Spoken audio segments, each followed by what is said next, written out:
melakukan sholat, dan yang lainnya juga telah berancang. Tapi mengapa mereka tetap duduk dan mendengarkan Muhammad? Saudaraku Abu Yasir, mereka sedang menulis wahyu yang diturunkan kepada Muhammad yang disebut Al-Quran. Ya Huyai, wahai saudaraku, mengapa mereka menulisnya kalau mereka sudah menghafalkannya di dalam dada-dada mereka, sebagaimana yang mereka katakan? Nanti aku jelaskan. Aku rasa sekarang mereka mengetahui keberadaan kita. Ayo kita pergi dari sini.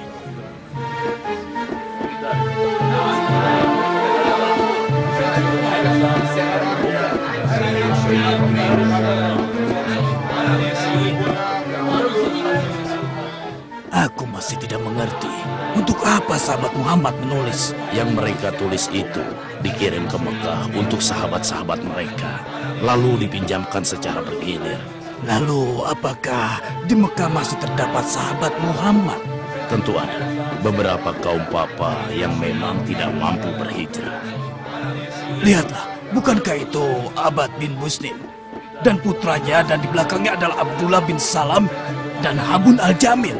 Muhammad mengatakan bahwa agama yang telah dibawanya itu adalah agama yang paling benar. Dan kami bangsa Yahudi, pengikut Taurat, dalam kesesatan. Demi Allah, hal itu benar.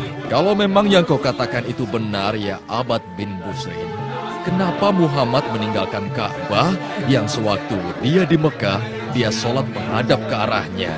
Dan sekarang, sholatnya menghadap ke Baitul Maqdis yang merupakan kiblat kami bangsa Yahudi. Cuma karena dia berhijrah ke Yasrib. Nah, dia menipu kita agar kita mengikuti apa yang dia katakan. Padahal sebenarnya dia munafik. Kurang ajar. Kalianlah sebenarnya orang yang munafik. Tidak perlu menimbulkan fitnah di antara umat, ya temanku. Pergilah. Jangan urusi mereka, ya Abah. Tidak, sebelum aku menjawab pertanyaan orang ini. Ketika berada di Mekah, Rasulullah Shallallahu Alaihi Wasallam sudah menghadap ke arah Baitul Maqdis ketika dia sholat. Dan pada saat di sana, posisi sholatnya berada di antara Ka'bah dan Baitul Maqdis. Sedangkan di Madinah, tidak seperti itu posisinya. Oh, jadi maksudmu Muhammad sudah dari awal sholatnya menghadap Baitul Maqdis, begitu? Benar. Kalau memang dia berbeda dengan apa yang kami yakini, kenapa mengikuti kiblat kami dan menelantarkan Ka'bahnya? Bagus sekali, Habun. Ayo jawab anak pintar, ayo. Kenapa tidak kau tanyakan sendiri saja kepada Muhammad tentang hal ini?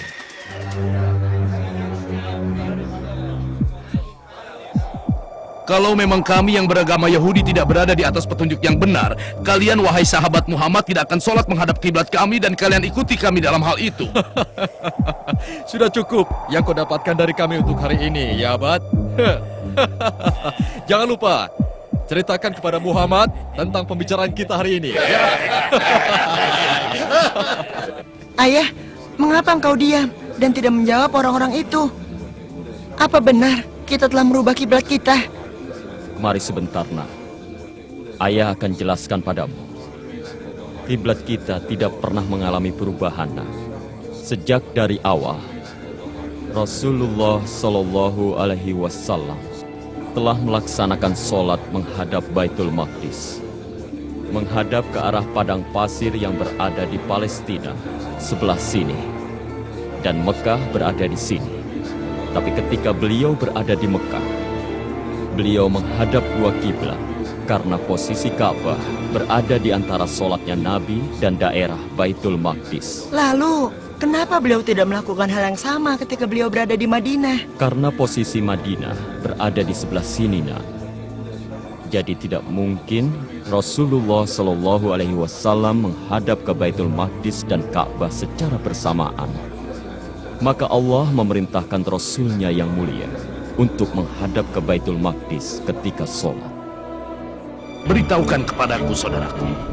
Ketika kita pergi untuk mengunjungi Muhammad, lalu berbincang-bincang dengan dia, apa saja yang engkau ketahui tentangnya? Maksudku, apakah dia itu benar-benar nabi yang telah disebutkan dalam kitab Taurat kita? Demi Tuhannya Musa, memang dia nabi. Apakah engkau telah menelitinya? Kalau dia orangnya? Ya. Kalau memang benar, Lalu kenapa kau tidak mengikutinya? Karena aku memusuhinya. Aneh sekali Anda ini. Jika memang benar Muhammad adalah nabi yang kita tunggu-tunggu, kenapa Anda sangat bernafsu memusuhinya? Kenapa? Itu karena para rahib kita yang agung meyakini kita bangsa Yahudi adalah bangsa pilihan Allah. Dan Allah memilih kita di atas bangsa-bangsa yang lain. Karena itulah kenabian seharusnya ada pada bangsa kita, bukan bangsa yang lain. Dan kalau kita mengikuti Muhammad, hal itu akan melecehkan bangsa kita sebagai bangsa pilihan. Semenjak kedatangannya ke Yathrib dan berada di kalangan suku Aus dan Khazraj, dia telah mendamaikan dua suku itu. Yang sebelum kedatangannya selalu bermusuhan, padahal permusuhan mereka mendatangkan keuntungan buat kita. Berarti ini urusan keduniawian, bukan urusan agama.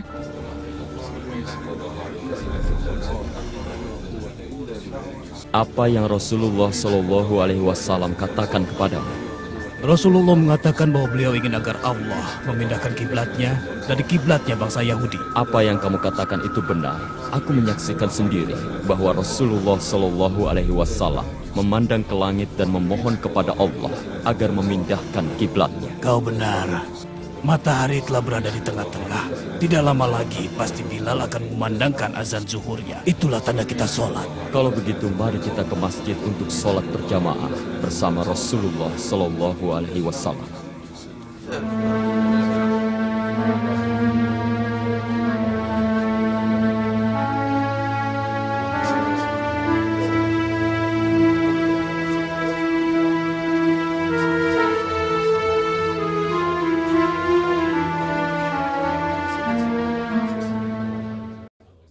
بسم الله الرحمن الرحيم.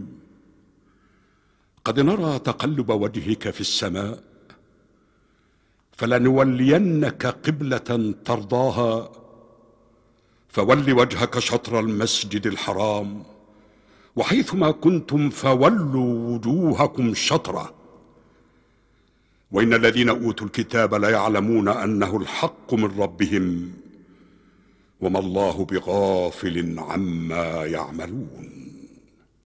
صدق الله العظيم. الله أكبر الله أكبر الله أكبر الله أكبر.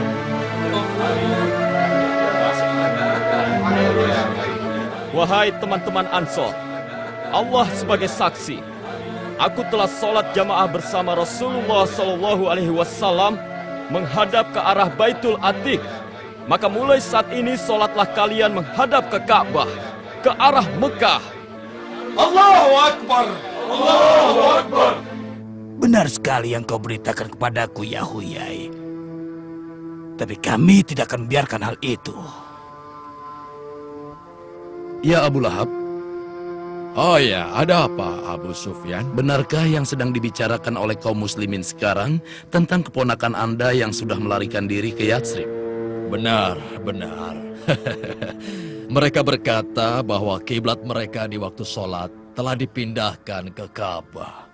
Bagus sekali. Sungguh pantas Muhammad itu bergelar makhluk terjujur dan terpercaya. Apa-apaan ini kawan? Apa kau telah meninggalkan agama nenek moyangmu dan beralih menjadi pengikut Muhammad? Sama sekali tidak. Karena dengan berkiblatnya Muhammad ke Ka'bah, itu merupakan tingginya kedudukan Ka'bah di atas Baitul Maqdis.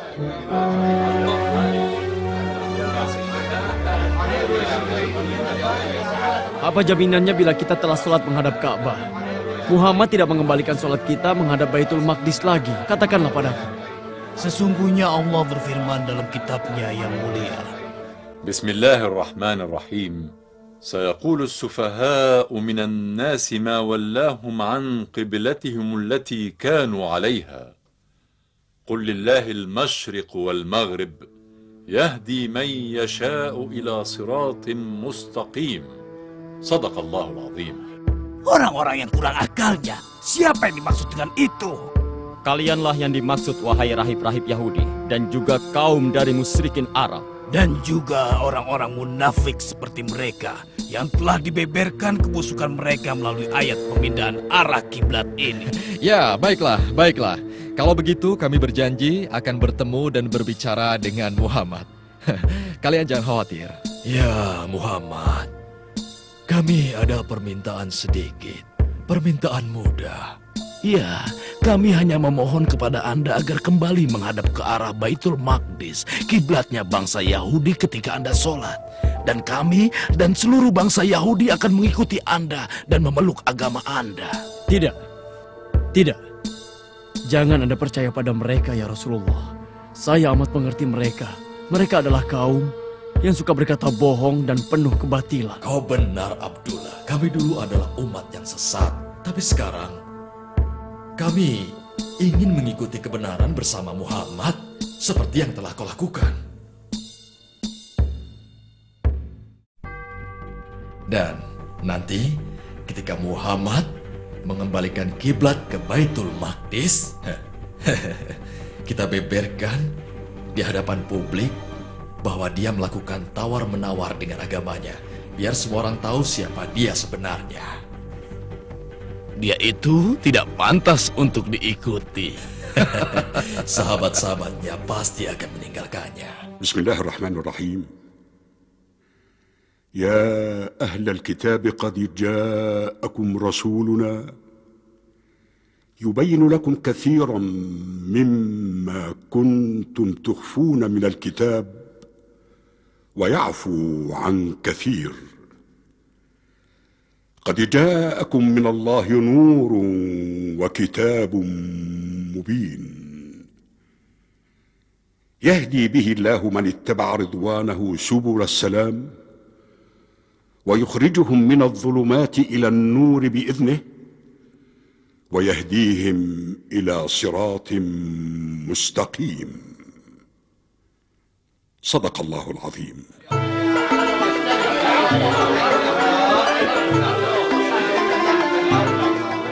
Aku sudah menyebarkan berita tawar-menawar kita dengan Muhammad kepada orang-orang di sini. Bagus, itu sangat bagus.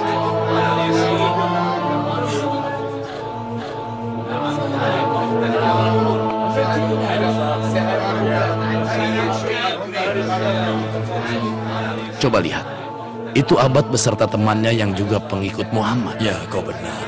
Dan aku lihat mereka tidak berani lewat sini. Memangnya kenapa? Karena aku yakin sekali Muhammad akan kembali mengubah kiblatnya ke Baitul Maqdis dan tidak akan mempedulikan pendapat sahabat-sahabatnya. Ada apa ini ya Abad? Kau lewat begitu saja tanpa mengucapkan salam. Aku tahu alasannya kenapa mereka lewat begitu saja. Aku yakin kalau mereka ini malu dan sungkan. Kenapa kami mesti sungkan kepada kalian? Karena Muhammad memberitahukan sesuatu kepada kalian tentang kiblat. Dan mengirim kalian kemari untuk memberikan jawaban atas tawaran yang kami berikan. Benar. Dan Tuhan yang Maha Mulia telah menurunkan ayat tentang kalian. Bagus. Bagus sekali. Kawan-kawan, kemari, berkumpullah. Wahai suku Aus, wahai suku Khazraj, wahai pengikut Muhammad, kemarilah. Dengarkan apa yang sudah diucapkan Nabi kalian. Ayo, ayo Abad. Beritahukan yang sudah diucapkan Nabi kalian. Ayo cepat katakan. Kenapa kau diam saja, Abad?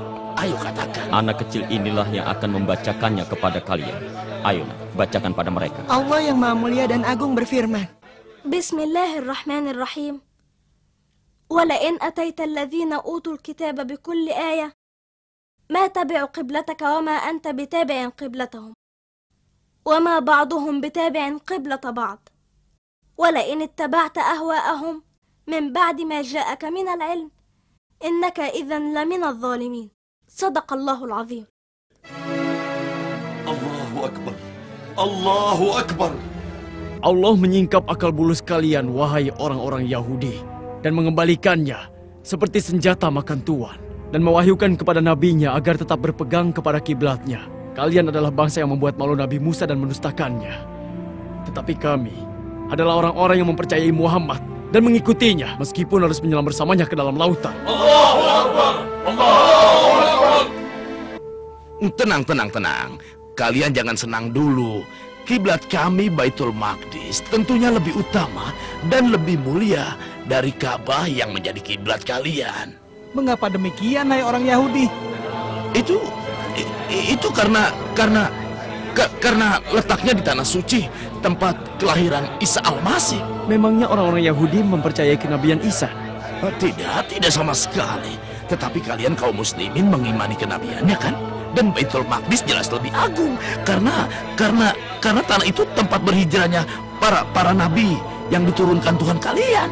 Jadi jelas tentunya lebih agung kan? Janganlah kalian merasa senang dengan hujah kalian, wahai Yahudi. Karena perlu kalian ketahui adanya ayat yang menyebutkan keutamaan Ka'bah. Allah Subhanahu wa taala berfirman, Bismillahirrahmanirrahim. Inna awwala baitin wudi'a lin-nasi lalladhi bibakkata mubarakan wa hudan lil'alamin. Sadaqallahul azim. Lalu bagaimana nasib sahabat kalian yang meninggal sebelum diubah arah kiblat? Dulu mereka sholat di Baitul Maqdis, jadi sholat mereka tidak sah. Kau telah berdusta atas nama Allah ya Huyai. Allah tidak akan menyia-nyiakan iman mereka. Dan Allah memberikan mereka ganjaran pahala dengan penuh dan tidak dikurangi. Seperti yang telah Allah firmankan. Apakah kalian punya dalih yang lain? semoga Allah menghinakan kalian, wahai bangsa Yahudi. Demi Allah, kalian sudah mengenal Muhammad SAW ketika disebutkan cirinya di dalam Taurat. Tetapi kalian menyembunyikannya. Dan kalian tidak pernah mau mengakuinya. Sesungguhnya Allah, malaikat-malaikatnya dan ciptaannya melaknat kalian. Bismillahirrahmanirrahim. Innal ladzina yaktumuna ma anzalna minal bayyinati wal huda min ba'di ma bayyanahu lin-nasi fil kitabi ulaika yal'anuhumullah wa yal'anuhumul la'inun. Sadaqallahul azim.